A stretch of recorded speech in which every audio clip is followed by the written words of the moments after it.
Praise the lord everyone. జీవపు ఊటలలోని ఈరోజు జీవవాక్కు సామెతల గ్రంథం 3వ అధ్యాయం 5-6 వచనాలు. నీ స్వబుద్ధిని ఆధారం చేసుకొనక నీ పూర్ణ హృదయంతో యెహోవా యందు నమ్మకముంచుము. నీ ప్రవర్తన అంతటి యందు ఆయన అధికారమును ఒప్పుకొనుము. అప్పుడు ఆయన నీ త్రోవలను సరళం చేయును. మన సొంత ఆలోచనలు, నిర్ణయాలు తప్పకుండా మనలను పడవేస్తాయి. కానీ ప్రభు అయిన యేసుని ఆనుకొని ఆయన మీద ఆధారపడితే అతి శ్రేష్టమైన మార్గంలో నడిపిస్తాడు.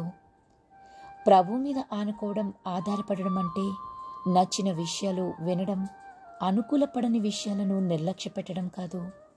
ప్రతి విషయంలో సంపూర్ణమైన విధేయత మాత్రమే మనకు శ్రేష్టమైన, పరిపూర్ణమైన ఆశీర్వాదములు అనుగ్రహిస్తుంది. యేసుక్రీస్తు కృప మనకు తోడైండునుగాక. ఆమేన్.